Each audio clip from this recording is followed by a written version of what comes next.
السؤال يتعلق بإصلاح منظومة الدعم العمومي للجمعيات للسيدات والسادة النواب المحترمين من فريق العدالة والتنمية. فليتفضل أحد واضعي السؤال مشكورا.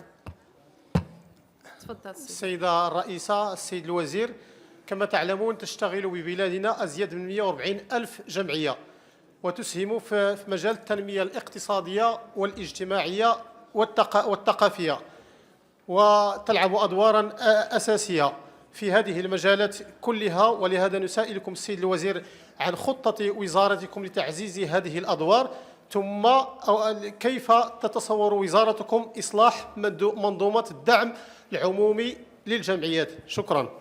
شكرا السيد النائب المحترم. جواب السيد الوزير.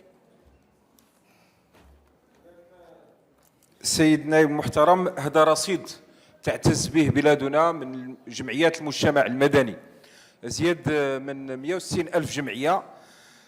بلادنا اختارت توجه الشراكة والدعم للجمعيات.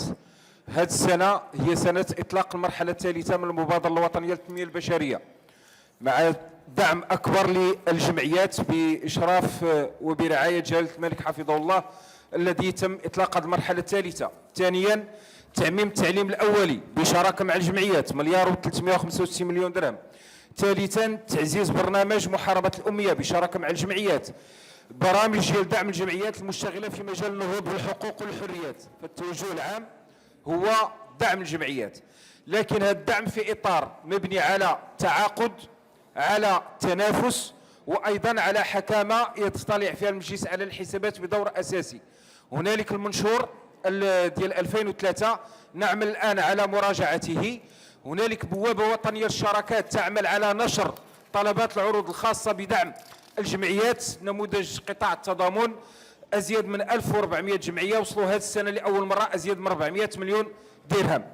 وأيضا إرساء آلية لتقييم وتتبع الآثار تبعا لتوصيات المجلس على الحسابات في آخر تقرير له. وشكرا. شكرا السيد الوزير المحترم. تعقيب للسيد النائب المحترم عن السيدة النائبة عن فريق العدالة والتنمية.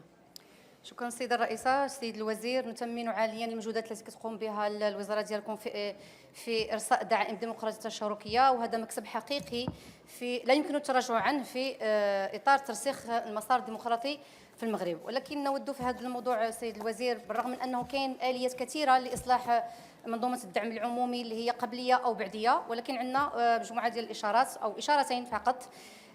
الى جانب الدور ديال المجلس الاعلى كآلية لمراقبه الدعم العمومي للجمعيات، يجب التفكير في مراقبه مواكبه لنفقات الجمعيات في نظام في تنزيلها لمشاريعها حرصا على المال العام.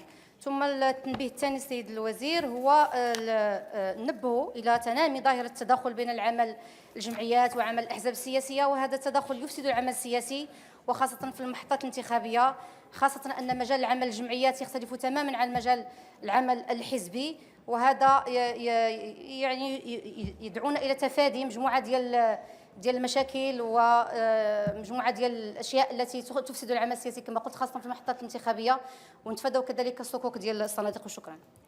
شكرا السيدة النائبة المحترمة. نمر إلى التعقيبات الإضافية عن هذا السؤال. هل من تعقيب؟